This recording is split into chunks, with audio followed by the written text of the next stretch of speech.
Hi, everyone. Today I'm joined by Amber Fillerup, who is an influencer and business owner. And I am so excited to talk to her for a few reasons, but mainly because I always think that it's fascinating when people start out as bloggers or influencers and pivot to something else, which she's done really, really well, as you'll hear during today's conversation. Hi, Amber. Thank you so much for Hi. joining me.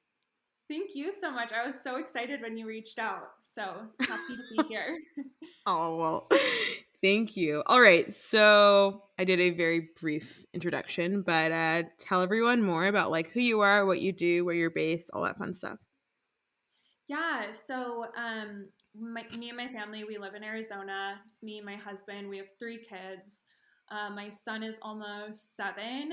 And then we have a 5-year-old girl and then a 2-year-old girl. And then we have our dog.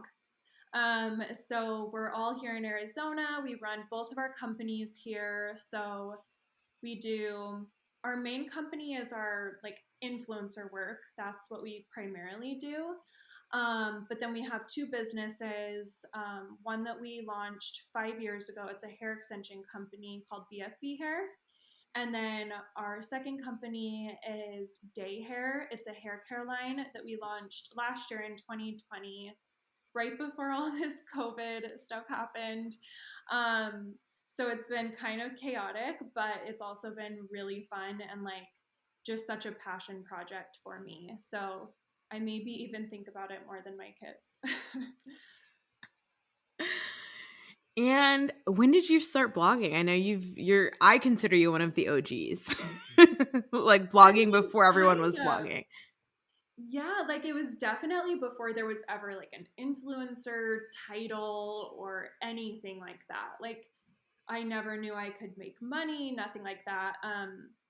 I was always taught growing up like to journal and document, and that was like a big part of my upbringing. So I've always loved taking photos and just documenting things in my journals and whatnot. So it was very natural for me to start a blog when I moved away to college and started traveling and doing these things because I wanted to keep my family in the loop and also just want it was basically like a digital journal for me.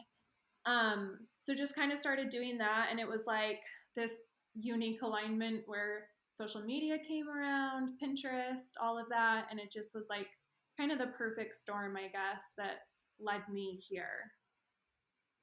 And when you started, I know you said it was kind of just to like for family and all of that. Have you felt, I mean, I think it's awesome that you still share so much family content, but I'm sure that you've had many kind of like, I don't know. I'm not sure that you've changed your strategy over the years. I'll let you answer that. But it seems as if you've kind of like covered a lot of things with blogging. Just like what's your approach been? Did you ever have that moment where you were like, I'm going to do lifestyle, I'm going to do fashion, I'm going to do beauty, or have you just kind of like always balanced it all? Yeah, I mean, it's kind of just always, I try not to think about it too much, honestly. Like when I start to think about blogging and influencing too much as like a business, then I think that almost takes away my authenticity, which I try to remember is what made people want to follow in the first place. So I try not to get too caught up in like numbers or making money or the analytics of things and just really posting what I feel like posting that day. So sometimes that is a beauty routine, sometimes it's a hair routine, sometimes it's travel. Like it's a little bit of everything, honestly. I try to keep it very true to like you're just like hanging out with me and like going through my day type of thing. I think that that's really, really cool, especially because there is such a pressure for. I was actually just talking to a friend about this, and we were kind of like, what would we do if we didn't have to make any money from social media? Like, and just got to do it for fun the way that we used to do it rather than it being like, I'm going to, like I mentioned, a couple minutes ago, I'm going to do lifestyle. Like, okay, that's not doing well. I have to pivot to this or that. Yeah, it gets old. So it's kind of a breath of fresh air to hear your perspective there. Yeah, I mean, it gets so exhausting, to try to like keep up with like I don't know, even just like the aesthetics that are trendy and the photography trends, and like there's just so much going on that like you just have to try not to get caught up in all of it, which I totally have like over the years, but I just try to like check myself every now and again, like, okay, like am I actually documenting my life like how I want to, or am I doing it in a way that I feel like is pressured by all these trends? You know what I mean? But I think that was also a reason why I wanted to launch these businesses, was because I think if you're only relying on the influencer income, like that was really stressful for me, especially being like a mom where like I'm providing for my family with that. Like it made me rely too much on like how is this picture performing, and like how are my photos doing, and I don't want that. I don't want to have to be so caught up in that. So for me, launching the businesses like kind of helped me like take a breath and not feel so pressured, you know? And so I know that you obviously launched Barefoot Blonde Hair first. Did you have What was your vision? Like, are you thinking, I mean, because I feel like both of your brands now are like so wildly popular. Like, is that something you were envisioning, or what were your thoughts when you decided to find kind of like a side hustle, side project? So with BFB hair, I we launched it 5 years ago. I had just had my second baby, and we were living in a New York City apartment. Life was like very chaotic, and it was truly just my husband and I who launched it. And honestly, looking back, I'm like, I don't know how we like got through that like busy period of life, because it feels so hectic looking back. But I think our thought in the beginning was like, let's just get this launched. Like, we're so excited about it. I've worn hair extensions since I was like 15 years old, really felt passionate about it. I think we didn't put too much thought into like what's our 5-year vision and what's our, which we should have. That was definitely something that like later on I was like, wow, that's so shocking that we like just were like, let's launch this company, and we just did it, and we didn't put thought into like all these details. And I definitely did that when we launched our second company. Um, but yeah, I think we were just so busy at the time and like so short staffed that like it was really just let's get this up and going. And that's as far as we were kind of looking ahead, you know? And did you have a moment where like you like quote unquote took off, or has it just kind of been like steady growth over time? It's been pretty steady growth with BFB. We really didn't put anything into marketing until maybe like a year and a half ago. Um, and I guess like we did put money into marketing, but I mean, we never did like Facebook ads, Instagram ads. We never did performance marketing, and anything we did was really more like grassroots, like local little pop ups or things like that. Um, so yeah, it was really steady growth, and I think looking back, like I just learned so much from starting it, and that really helped me and prepared me to launch our second company, which we still have BFB, and it's like doing amazing, especially once we kind of got into more marketing and started building out our team. We really saw a lot of growth there. It's awesome.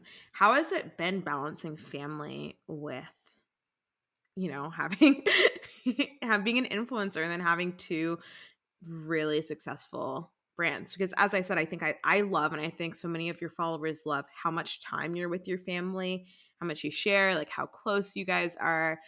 So how do you strike that balance? It is really tricky, but my team is, I've always been upfront with my team. Like, my number one priority is being home with my family. If I had to be in an office every day, I would just be like, okay, well, I quit. Like, I'm just going to go be a stay at home mom. So it's like, really, they have to go hand in hand. Um, so I love that they're flexible with me. I work from home all the time. Like, I'm at home right now, actually. And I was just on some work calls, and my girls were like sitting next to me while I was on my work calls. I try to get them involved as much as I can. And then I try to do like whatever is necessary to do during the day, and then anything else that I can do at night, like answer emails, create like a vision board, anything like that, I just save for nighttime. And then I just put my kids down and lay in bed and work. And it's probably not the best for like having work life balance, but I honestly do consider like working on our company as a hobby of mine. So I guess it doesn't feel like I'm invading that work life balance because it is so fun for me that I actually really just enjoy it. And I love that because I do think I've talked about this before on Instagram and on the podcast. There is this like very pervasive idea that if you're going to be successful, you're working around the clock, making all these sacrifices, including not seeing your loved ones.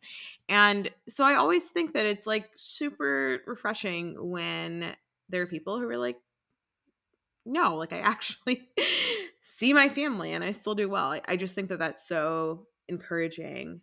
Um, so yeah, I love that. Yeah. I mean, I would rather have like much slower growth with our companies and, enjoy family time. Oh, sorry, there's like a noise in my house. I don't know if you can hear that. But yeah, I'd You're rather fine. like spend time with my family than like see super fast growth. It's great if we can have both, like that's ideal. But like if push came to shove, I would choose my family over, anything. So rewinding a little bit, I usually try to ask people, just because the answer is always different. It's so much fun. What was your dream job when you were a kid? So when I was a kid, like I said, I was really into taking photos and doing hair and just anything to do with makeup. So I always thought, like, I would always look at Teen Vogue, and I always thought, like, maybe one day I'll be styling photo shoots or something. I think that was kind of always like my ideal job. Um, but then I had an aunt who was this amazing investment banker, and all I knew was that she was super rich. So I was like, ooh, I don't know. Maybe I'll like move to New York and be an investment banker. Totally not the right job for me. But I was always really into the idea of like making my own money and somehow just like having that like gratification of like making something. And my dad And was an entrepreneur, so I always like was exposed to him and his weird schedule with being a business owner and going to work with him, so that definitely played into it too.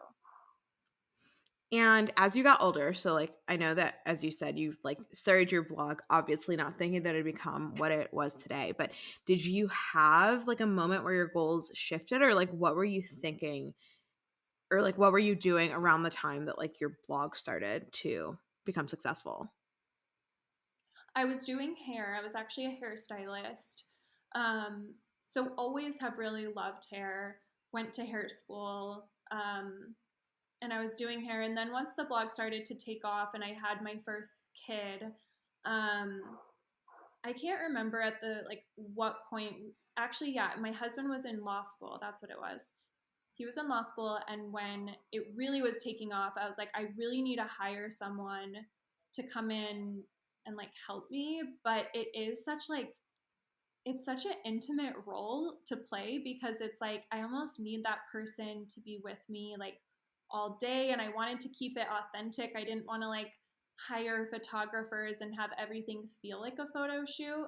So we decided to have my husband drop out of law school, and we're like, we can always go back to law school, but let's just go try this. um, and we moved to New York and just went for it. And what was that like? I mean, it was like the most exciting moment of my life walking up to our New York City apartment, like with our keys. Like it was so exciting. And it's such a blur looking back, but I'm so happy that we did that and we took advantage of like almost every single opportunity that had presented itself to us, like any travel opportunities or I don't know, just like really cool things that we got to do that like especially when COVID hit, I was like, wow, that's crazy. Like that really could have been like the only season of our life that we got to go to Fashion Week. And I mean, I'm sure Fashion Week will go back, but during COVID, I'm like, I don't know, the world's ending. Like, we're never gonna go back to doing anything ever again. And I was especially grateful that we, did all those fun things during that period. But yeah, it was very exciting. And I feel like this is a theme in what I'm saying to you, but I love that you have traveled and done so much of the adventure that you've done with kids. Cause again, I think it pushes back on this idea that like your life is over, got to get everything out of the way before you have kids. So how have you just like handled that and like woven that in? Is that just something that's been important to you to like not like leave your kids behind if you're gonna go do something exciting? Yeah, like I've really battled like wanting to be a stay-at-home mom and also wanting to pursue these dreams. So it's been very important to me to like weave those into each other and make sure my family like that is first. So it has been really awesome that like I can shoot from home and take calls from home and travel with them and do all these cool things with them. But definitely with travel, I've realized later in life that I really like to prove people wrong. So I remember before we had kids, everyone was like, "Oh, get ready to like not be able to travel. Travel's so hard with kids." And I think like a big part of me was like, "Oh, no, no, no. Like I'm going to prove you wrong. I will travel the world with my children." And then went and did that. So I think that was kind of a big part of it, was just like being prideful, I guess. Yeah.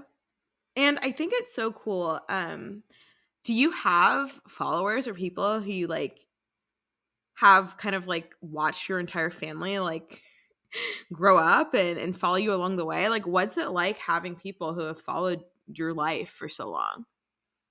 I mean, it's so funny because for me, it feels so fun to feel like my kids have all these like little cheerleaders around the world to watch them grow up. It's almost like they have like all these little aunties like all over the world, like people who genuinely like care for them and love them. And like that might sound creepy to other people, but I guess since like I've like experienced it with them in a way, it doesn't like seem creepy or weird or anything to me. It's like it feels very cool and like really awesome to have these like little support systems throughout the world, you know.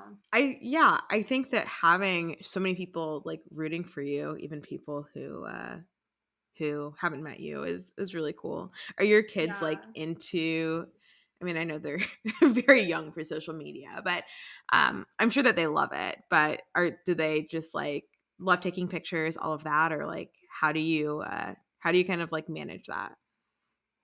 Yeah, it's been difficult to like navigate because like I've always thought like at what point is it too much, or like when do I start asking them like how do I respectfully do this?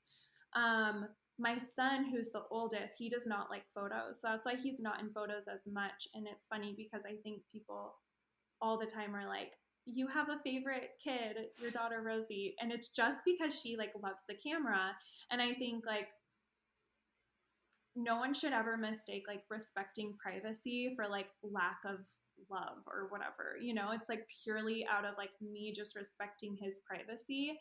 And like if I ask him to take a photo with me and he's super excited about it, we do it. And if he's like, I'm like, okay, yeah, like no big deal. So he's old enough where I can have those dialogues with him and ask him and talk to him about it. So is my daughter Rosie. And then when they were babies, it was like, I don't know. The cool thing about taking pictures with babies and toddlers is like you can't like fake a smile. Like any smile they get is like that's a genuine smile. Like we're actually just having fun. And I hope that when they are like grown up, I can talk to them about this and be like it's cool, right? That like I didn't have to like leave for the office every day. Like we traveled the world and took pictures and had fun, and like that was our work. And I don't know, I think that's pretty cool. So hopefully they think it is too. I think that it's cool. I also love that you mentioned that your son like has expressed an opinion and that like you're not shoving a camera in his face. Like, I mean, that is good parenting, like allowing him to set boundaries. But it is interesting that you mentioned that people think or wonder or even say like, oh, does she have a favorite? I mean, how do you deal with comments from I mean, just being a follower of yours, I've seen posts that you put up get like the meanest, like just so much hatred for no reason comments. And does that wear on you? Do you read it? Do you just ignore it? Like, how do you handle negativity from strangers?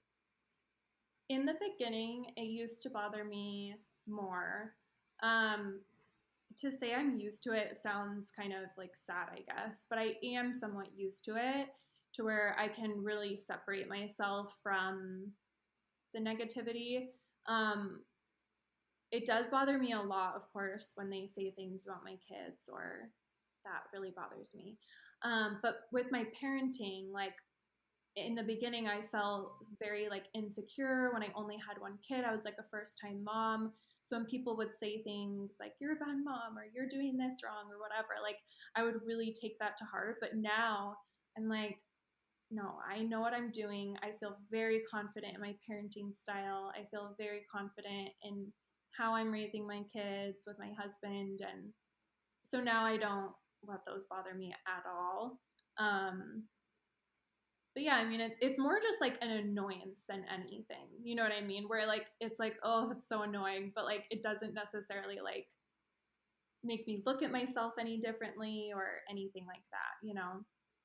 That's amazing. And I feel like not that you so much have to have thick skin, but you definitely have to like, I mean, I have a very small fraction of your following, and I've realized like if I sit with every single thing that someone says, I will just spend my entire day miserable and questioning everything. So learning to not value the opinions of strangers so much, I think is really freeing. But I did want to ask Yeah. you, because you've been really open and just like vulnerable on your blog lately, just about your experiences with church, purity culture, like so many things that I think people need to hear. How did you decide to be so open with everyone? Like, what made you decide to write it all out for everyone? It's been something that I have been like thinking about and working on for so long that like it seemed so sudden to people for me to like lay it all out there, but these are things that like have really evolved in me like over the last decade, honestly. um and I've always wanted to talk about it, but it is like terrifying to say something that does involve a church where so many people are a part of that church. And like I would never want to offend anyone. I'm like a type 3 in the Enneagram, or however you say it, test, and I'm like people pleaser to my core. Like if I know I offended someone, my whole day will be thrown off. So that part of it really scared me. Um but like I just realized like I don't want my kids to grow up in this culture where this purity culture where it's like scare tactics and shame being like shoved down people's throats. Like I really want my kids to be like open-minded and accept their mistakes and understand they'll make mistakes and not feel like they're trying to live up to this unrealistic expectation. So I realized like if I want that for my kids, like I do have this platform and I would love to like open up the conversation at least. And first, I think that that's so important because, I know that we grew up in like slightly different religious traditions, but for me, it was still very much implied that sex was bad and sex was dirty and sex was something that you did with your spouse. And there was very little, at least for my church, there's very little context around that. So there was so much fear and shame. I was actually talking to a friend about how it's wild because even when you get married, that doesn't go away. Like, it's not like, at least for me, it's just like a switch flipped. And I was like, all right, sex is good. Like, I had so much just like internalized guilt around like having sex, wanting to have sex, what it meant to be like sexy or sexual. So, it's so important, I think, to challenge people to like have these conversations with their kids, because I feel like it makes such a difference.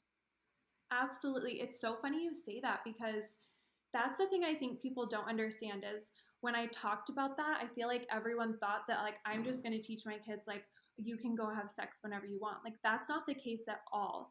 It's more around like your kids are probably going to do what they want to do anyway. And Right. like, would you as a parent rather have them hide that and feel that shame and have it build and build and build? Or like set the tone for having open dialogue in your home and being a safe place for them?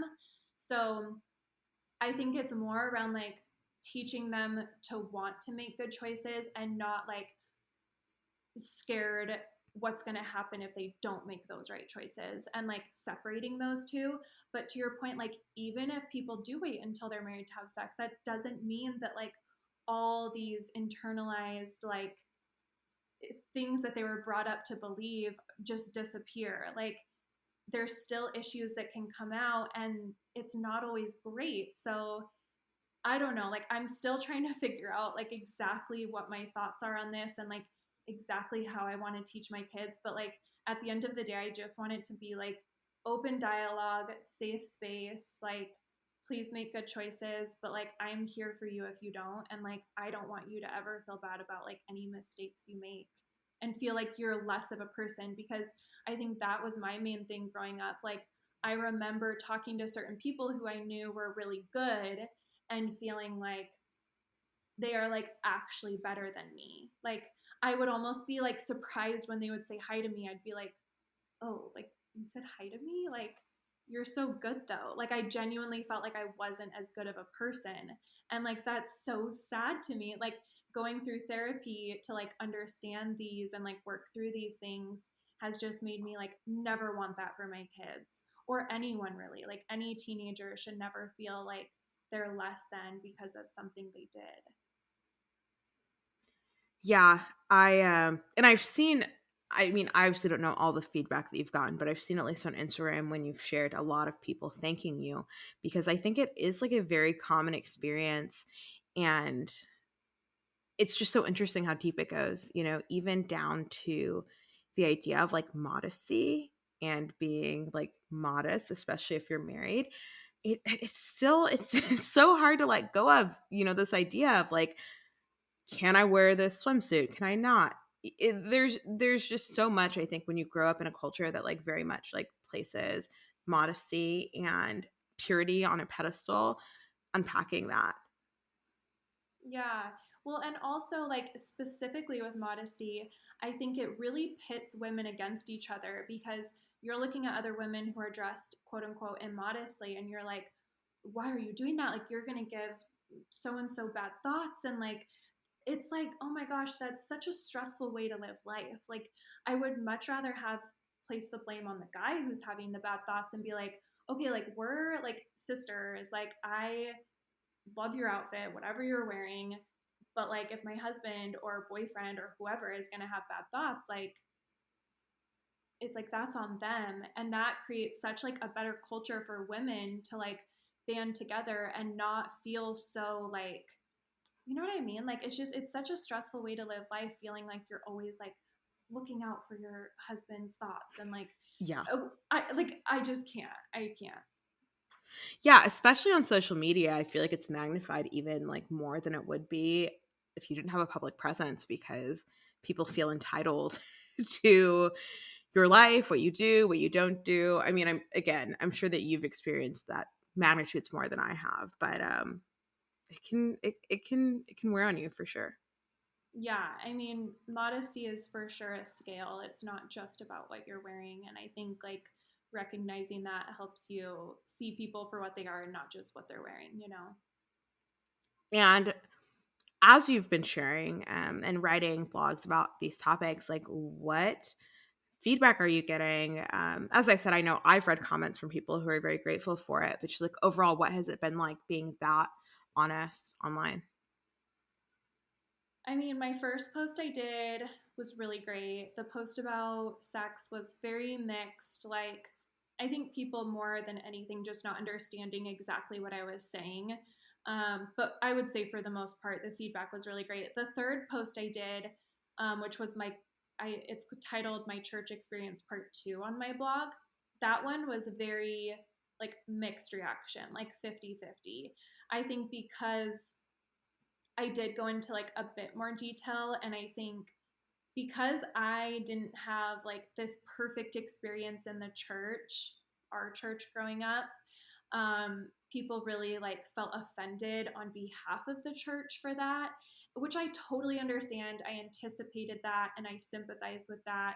And I know I've also been in their shoes where like I felt those same feelings. So I totally get it. But I also just think like I'm in a place where I feel confident enough to share my story, knowing that's not everyone else's story, nor does it need to be. But I think the idea of like not listening to people's stories because it reflects poorly on a church is so silly. Like, if anything, we should be like, please share your stories. Like, how can we change these things? Like, our church is all about like loving people and being Christ-like, and like what is more Christ-like than listening to people's stories and like advocating for people who are struggling and still wanting to be a part of your church. So I think like that's the message. In fact, on Sunday we had a lesson and someone said like we just need to give people more space and grace. And like someone put that on a t-shirt, like space and grace, that is what we need. That's what we all need. That's what we need to give other people. Just let people figure out how they want to do life and just give them the grace to do that. And like, I don't know. I guess the message is like we just don't need to like be worrying about what other people are doing. Yeah, I totally agree. And I think that it is that your perspective is like so needed, especially like with the platform that you have. And I think it's great that you're doing it because I know that although as you said, like you learned to like not let it get to you. I know that you have to be getting absolutely wild opinions and messages from people who disapprove or disagree. So I think that it's so cool that you're still doing it.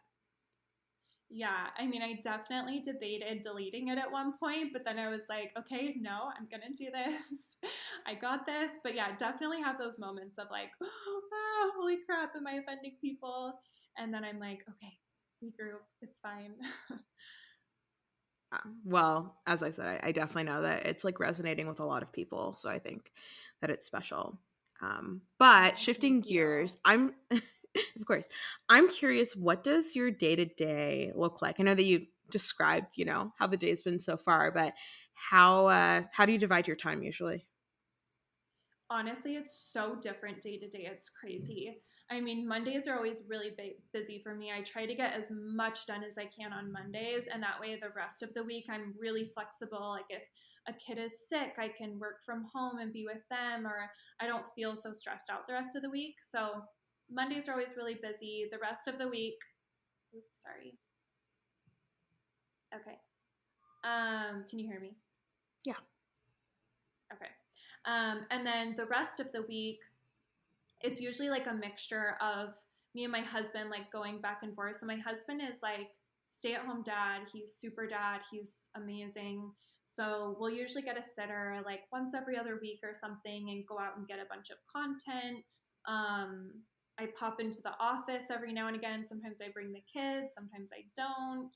It's honestly just every day is like wildly different, which makes it kind of difficult because it makes it harder to predict and plan. But I don't know. We just do our best to like be flexible and kind of go with the flow, I guess.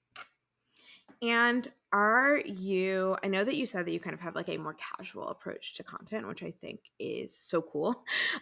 When you're going out to shoot, are you like bringing outfits, planning, going with the flow? How are you getting content?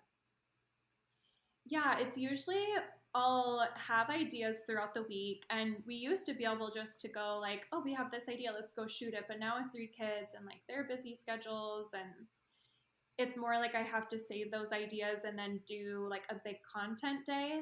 So sometimes we'll go out and shoot content for our company day.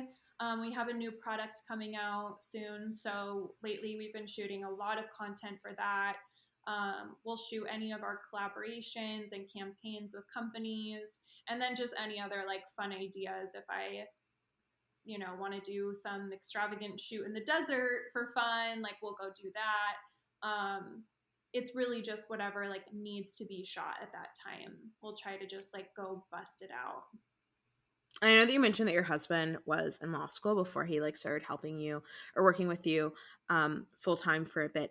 Did he become like a self-taught photographer or what's the story there? Yeah, he totally is a self-taught photographer. He was always interested in photography because his dad was a really good photographer just for fun. He was a good photographer, not professionally. But so he was always interested in it, had a couple of his dad's cameras. So when we got married, I was already doing this blogging thing and he really wanted to help. So he bought a camera, started shadowing photographers. I would basically like hire a photographer to shoot an outfit post for me at the time, and then he would come with and take pictures alongside them and like ask them a million questions. We also had photographer friends, so they were so nice to share all of their advice. He also would, chat with other husbands of other bloggers because we were all kind of, close at the time. So yeah, he just through experience and YouTube videos and courses just taught himself, and it's been like the biggest blessing to our family because now we have all these like beautiful pictures of our kids and stuff that we can have forever. And what's it like working with, or I guess just what has it been like? Because you've done it for so many years, working with your spouse. Honestly, it's challenging for sure. Like really just because it eliminates this element of like coming home and being like, how was your day? Like learning about, what happened, the highlights, the low points. Like when you're together like all day long, you don't really have that. So it was definitely like so fun. We don't work together anymore in the companies, but we do work together where we're shooting all of the campaigns together. We do everything on the blog side together. But then I do all the stuff with the businesses. So we've kind of separated it that way. Honestly, mostly so he can be with the kids. We really wanted to have a parent home with the kids. Um, and so I was so grateful that he wanted to do that. But yeah, we've really figured out our work life balance together as a couple. But it was for sure challenging. Like we would get in fights over like the dumbest things working together, and like it's just stressful. Work is stressful with even not your spouse. So like when you have that like added element of like having pet peeves with each other and like all of those things, it's hard. I could totally see that. I just think of how, when I worked in an office or on a team, I would come home and just like want to like vent to my husband about everything. So sometimes I'm like, if we Totally. did work together, and then like you can't vent. Yes, Yeah, but you. exactly. So, what advice do you give to someone who wants to do what you do, to be able to like start businesses that they're passionate about or have a blog, do all of the things that you do? Just like what tips do you give to people? I mean, baby steps for sure. Like it definitely doesn't happen overnight. I mean, I've been doing this now for 11 years. So it definitely grew over time and, added one thing after the next. Um, so I guess just be patient, especially with like being an influencer, I guess. Like just be you, try to be authentic. There's plenty of like what's already out there. So I think like that is your superpower, is just like staying true to yourself, because no one, that's like your moat around your castle. Like no one can take that from you. But if you're not being you, then you don't have that. So try to stay as authentic as possible, be consistent and be patient. And then with companies, I would say, oh, there's like so much advice I would give, but honestly, I would say like map out like your 5-year plan. Like after all the launch excitement settles, like who's sending out the orders, who's doing customer service, how are you, like, do you still have the passion 3 years later, 5 years later? Just like long term vision, because It is really hard, and there's so many days where I'm just like stressed out of my mind, and I'm like, I don't know how I'm going to do this. Like, this is so hard. But like, thankfully I do love it. So definitely try to find something that you're passionate about, because that'll get you through those really hard days. I love it. And do you have anything exciting on the horizon business-wise? You don't have to share anything. I just figured I'd ask. Yeah, we have a really exciting product coming out soon, in July actually. And then we have some really cool collaborations we're doing with other companies that come out really soon actually. Um, yeah, we have some really exciting things. I'm super excited. Well, I will definitely be following along. Well, I always put everything like in the show notes, but I just wanted to ask you where people can find you online and then also your businesses. Yeah, so on Instagram, my businesses are Day Hair, DAE Hair, and then BFB Hair. My Instagram is Amber Fillerup, and on our accounts are like the hyperlinks for the websites. Awesome. Well, thank you so much, Amber.